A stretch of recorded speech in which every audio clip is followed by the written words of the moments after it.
안녕하세요. 동희아빠입니다. 검단신도시 지하철 개통이 드디어 8일 앞으로 다가왔습니다. 드디어 다음 주 토요일이면 검단신도시에도 지하철이 개통한다 하는 반가운 소식인데요.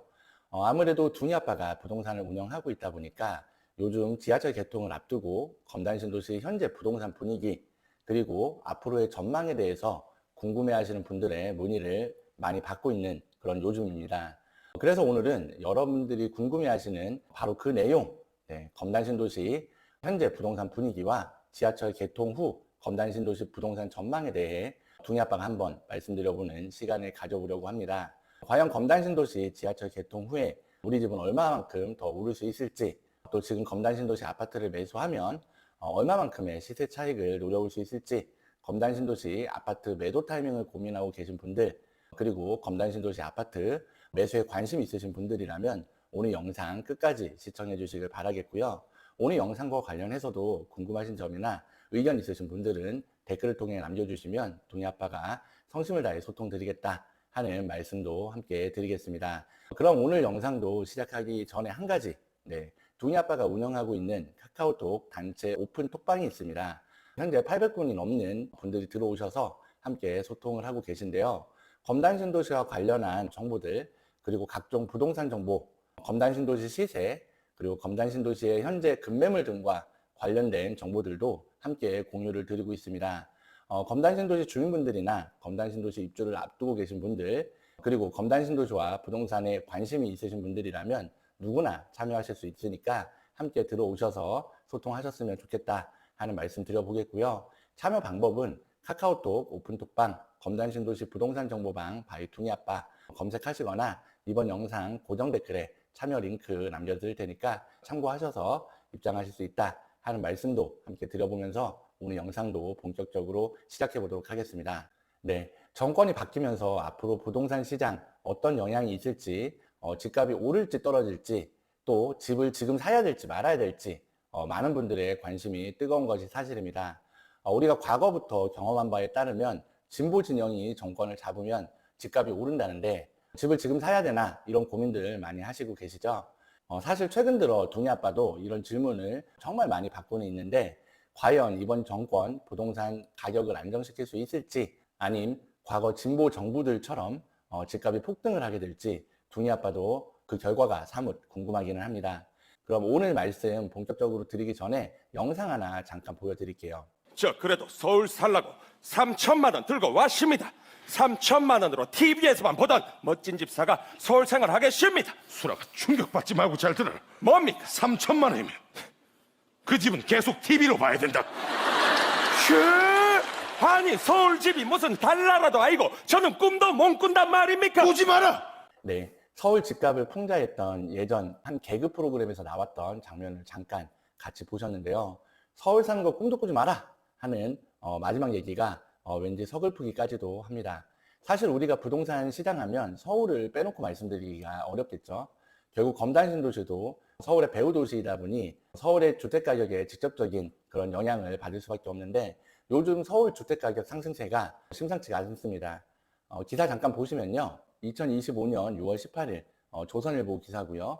타이틀은 반갑지 않은 불장, 서울 부동산 매매 전세 월세 모두 급등, 문정부 때 집값 급등 양상과 비슷, 전월세 시장도 연일 상승폭 커져 공급 부족 불안 해소할 대책 필요. 이런 타이틀이고 새 정부 출범 직후 서울을 중심으로 아파트 매매 가격뿐 아니라 전세와 월세까지 급등하는 트리플 과열 현상이 나타나고 있다. 급등한 집값 때문에 실수요자가 서울에 집을 사기가 점점 어려워지는 상황에서 세입자들도 주거비 부담이 가중되는 반갑지 않은 급등이 이어지고 있는 것이다. 그래프 잠깐 보시면 상승폭이 정말 가파르게 이렇게 오르고 있다는 것을 보실 수 있는데 밑에 내용 잠깐 더 볼게요. 17일 한국부동산원에 따르면 서울 아파트 매매가격 지수는 지난주 일주일 전보다 0.26% 뛰면서 2022년 11월 이후 2년 7개월 만에 최고치를 기록했다. 이 추세가 1년 내내 이어지면 연간 아파트값 상승률이 14.5%에 달한다. 집값 급등으로 전국이 몸살을 앓았던 문재인 정부 시절 2020년에서 2021년 연간 상승률과 비슷한 수준이다. 다음 달 스트레스 DSR 3단계 규제 시행 전 막판 주택 매수 수요가 몰리는 상황에서 새 정부가 경기 부양을 위해 유동성 공급을 예고한 것이 부동산 시장의 불쏘시개가 됐다는 지적이 나온다. 앞으로도 집값이 더 오른다는 불안 심리가 확산하면서 집을 살 생각이 없었던 사람들까지 매매 수요에 가세해 불장이 형성된 것이다. 네, 서울 아파트 가격 상승은 물론 전월세 가격까지 오르고 있다. 이런 내용인데요. 직장인 커뮤니티 블라인드에는 이런 글까지 올라와서 이것도 잠깐 소개를 드릴게요. 매도자 우유가 아니라 매도자 장첸이네. 집도 안 보고 계약금 쏜다고 해도 무슨 범죄도시 장첸도 아니고 그 자리에서 전화로 호가를 억씩 올려버리네. 삐리리것. 네, 부동산 중개인도 벙찌고 나도 벙찌고. 네, 밑에 보니까 영화 대사 같죠? 생각해보니 계산을 잘못했어. 20억이 아니라 21억은 받아야겠어. 네, 제가 연기력이 딸려서 잘 살렸는지는 잘 모르겠네요. 네, 여튼 앞선 기사에도 잠깐 나왔지만 우리가 일반적인 사람 심리가 전월세 가격이 이렇게 상승을 하게 되면 주거 비용의 부담이 커지기 때문에 내가 차라리 집을 사고 말지 이렇게 패닉 바잉 현상이 일어나게 됩니다. 그렇기 때문에 매매 수요가 늘어나면서 이렇게 매매 가격을 같이 더 밀어 올리게 되고 상대적으로 주택 가격이 저렴한 곳에 수요가 몰리는 그런 이제 풍선 효과도 발생을 하게 되는데 이러한 서울 주택 가격 상승 이미 경기도 주요 도시들로 번져 나가고 있습니다. 벌써 풍선 효과가 번지고 있다는 얘기죠. 정부가 머리가 많이 아플 수밖에 없을 텐데 이재명 정부 취임 전부터 공언을 했었습니다. 세금으로 집값 잡지 않겠다. 공급을 늘리겠다. 이미 그 문재인 정부 부동산 정책 실패로 간접 경험을 한 거죠. 근데 김현미 전 국토부 장관이 이렇게 얘기했었습니다. 아파트가 빵이라면 밤새도록 찍어내겠다고. 결국 공급이라는 것이 단기간에 정책 결과를 낼 수 있는 것이 아니기 때문에 그간의 행보를 보면 어쩔 수 없이 이번 정부도 시장에 규제를 가하는 쪽으로 정책 방향성을 잡은 것이 아닌가 이렇게 생각이 드는데 DSR 3단계 시행을 앞두고 주택담보대출 40년 만기 상품을 없앤다거나 은행을 직접 규제하는 방식으로의 대출 규제 그리고 지금 투기과열지구나 조정지역 같은 규제지역 얘기도 끊임없이 나오고 있죠. 사실 둥이 아빠가 나중에 영상으로 한번 따로 다뤄드리겠지만 이러한 규제 일변도의 정책 우리 어디서 많이 보지 않았나요? 네. 대출을 규제하니까 집을 사고 싶어도 못 사고 전세 구하는 사람들의 비율이 높아지니까 전세 가격도 결국 치솟게 되고 또 매매 가격도 오르게 되죠. 네. 또 규제 지역 지정하면 주변 지역으로 풍선 효과 우리가 문재인 정부 시절 얘기할 것도 없이 지금 오세훈 서울시장발 토지거래 허가제로 우리 모두가 지금 경험하고 있지 않습니까? 이게 진짜 부동산 정책이라는 게 이래서 어렵습니다. 여튼 이러한 규제로 인해 일시적인 거래량이 줄면서 상승폭이 둔화될 수는 있겠지만 이게 집값 안정이 아닌 일시적인 말 그대로의 정부의 통제이기 때문에 부작용은 반드시 발생할 수밖에 없다.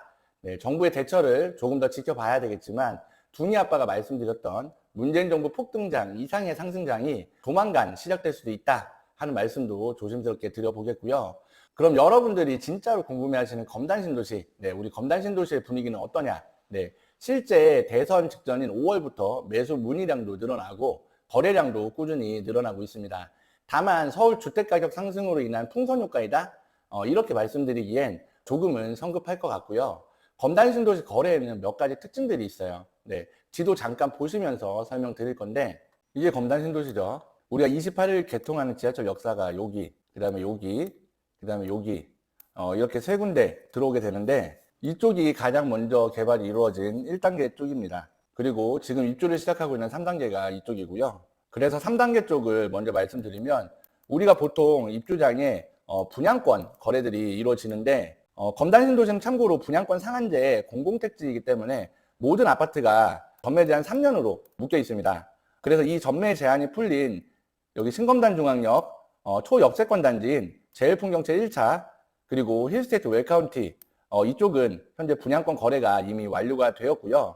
여기 제일풍경채 2차, 풍경채 어바니티 2차라고 되어 있죠. 여기 제일풍경채 2차 같은 경우 지금 막바지 분양권 거래가 진행 중에 있다. 그리고 다음 타자가 9월에 전매 제한이 풀리는 우미린 클래스 1인데 세대수가 웰카운티나 풍경채 어바니티에 비해서 상대적으로 많지 않기 때문에 아마 물량이 많이 나오지는 않을 것 같고요. 그래서 대체제로 원도심, 우리가 원당 원도심이긴 하지만 여기 신검단중앙역 500m 수혜단지인 칸타빌더 스위트 분양권도 꾸준히 거래가 되고 있다 정도로만 정리를 하고 넘어가겠습니다. 다음 1단계 쪽을 보시면 우리가 검단신도시 하면 호호금 이쪽이 이제 리딩단지이고 나머지 이제 북쪽이나 아니면 이제 남쪽 주변 단지들이라고 볼 수 있는데, 검단 신도시 1단계 아파트 대부분이 3년에서 5년 차 아파트들입니다. 호반 서밋 1차, 우미린더 시그니처, 그 다음에 금호월림 센트럴, 호호금 이쪽이 워낙 상권도 가깝고 또 전철역도 가깝기 때문에 입지도 좋고 비교적 입주 시기도 얘네들이 좀 빨랐어요. 그래서 실거래가도 좀 높고 시세를 좀 리딩하고 있다, 이렇게 보시면 좋겠고요. 요즘 워낙 유튜브나 매스컴에서도 홍보가 잘 되고 있는 그런 단지들이기 때문에 타 단지들에 비해 시세가 높음에도 불구하고 꾸준한 매수 수요도 있다. 네, 호가나 거래가도 잘 유지가 되고 있고요. 최근 정고점 근처 거래들도 꾸준히 나오면서 신고가 경신에 대한 기대감도 커지고 있는 상황입니다. 다음으로 주변 단지들 보시면요, 단지별 차이는 있겠습니다만 희소성이 있는 25평 이런 소형 평수, 여기 모아일가 그랑데, 그 다음에 우미린더 헤리티지, 디에트르 리버파크, 여기 세 단지가 유일하게 소형 평수가 배치되어 있는 그런 단지들이고요. 이러한 이제 25평 소형 평수를 제외하고는 아직까지 가격이 뚜렷하게 상승하고 있다라고 보기에는 아쉬운 부분들이 조금 있습니다. 특히 2022년 하반기 입주한 단지들이 시세 상승에 조금은 더 애를 먹고 있는데, 원인을 살펴보면 우리가 보통 입주 2년이 도래하는 시점이 양도세, 기과세가 풀리면서 거래가 시작되는 그런 타이밍이다, 이렇게 볼 수 있습니다. 근데 2024년 9월 대출 규제가 터져버리면서 뜨거웠던 검단 신도시 분위기, 부동산 분위기가 한순간에 차갑게 식어버려요. 네. 그러다 보니까 급하게 팔고 나가야 되는 분들 입장에서는 거래를 하고 싶어도 대출이 안 되기 때문에 거래가 쉽게 이루어지지 않으면서 급매로라도 던지고 나갈 수밖에 없는 그런 상황이 되어버린 거죠. 특히 여기 디에트르 더힐, 얘가 2022년 9월 말에 입주한 단지이고요. 모하미레도 엘리트파크, 여기가 2022년 10월, 그리고 대성베르일 라프리미어, 여기가 2022년 11월 입주를 시작했는데, 이런 단지들은 딱 입주 2년이 도래하는 시기가 바로 대출 규제가 이루어지던 시점이었기 때문에 시세 형성에 거의 뭐 직격탄을 맞은 단지들이다. 근데 사실 이런 단지들이 특별히 가치가 떨어져서 가격이 낮은 게 아니라는 거죠. 여튼 급하게 팔고 나가야 되는 그런 매도인들의 사정들로 인해서 전체적인 해당 단지 호가들도 관리가 어려울 수밖에 없었던 거고, 그래서 지금 보시면 이런 주변 단지들, 네, 여기 북쪽이나 아니면 이제 남쪽, 요런 이제 주변 단지들 현재 시점 기준으로 거래량은 늘고 있지만 이러한 저가 매물들 위주의 거래가 주로 이루어지고 있는 상황이고, 이러한 저가 매물들이 소진이 되어야 정상적인 시세 형성과 정고점 회복이 될 수 있다. 반대로 말씀드리자면 검단 신도시 아파트 매수를 고민하고 계신 분들 입장에서는 지금 이렇게 정상적인 시세 형성이 되지 않은 주변 단지들의 급매물들, 이런 급매물들을 매수하시는 것도 또 하나의 방법이 될 수 있다, 이렇게 말씀을 드리겠습니다. 네, 그럼 이어서 검단 신도시 지하철 개통하면 얼마나 오를까 많이들 궁금하실 텐데 바로 말씀드려 보겠습니다.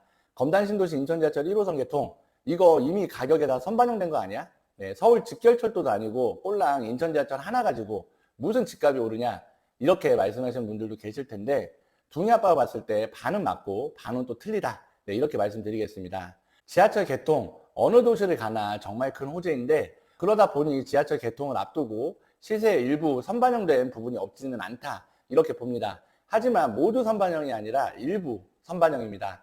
우리가 지하철이라는 것이 원래 있던 곳에 하나 더 들어가는 건 주택가격에 크게 영향을 주지 않습니다만, 아예 지하철이 없던 교통 불모지의 지하철이 개통한다? 네, 이건 또 얘기가 달라지는 거거든요. 네, 물론 서울 직결철도면 더욱 좋았겠지만 인천 지하철 1호선은 계양역 1회 환승으로 마곡이나 상암, 용산과 같은 서울 주요 업무지구까지의 출퇴근 시간이 대폭 개선되는 효과가 있습니다. 아직까지 파급력을 예상할 수 없지만 실제 주민분들께서 이용을 하면서 마곡까지 이렇게 가깝다고?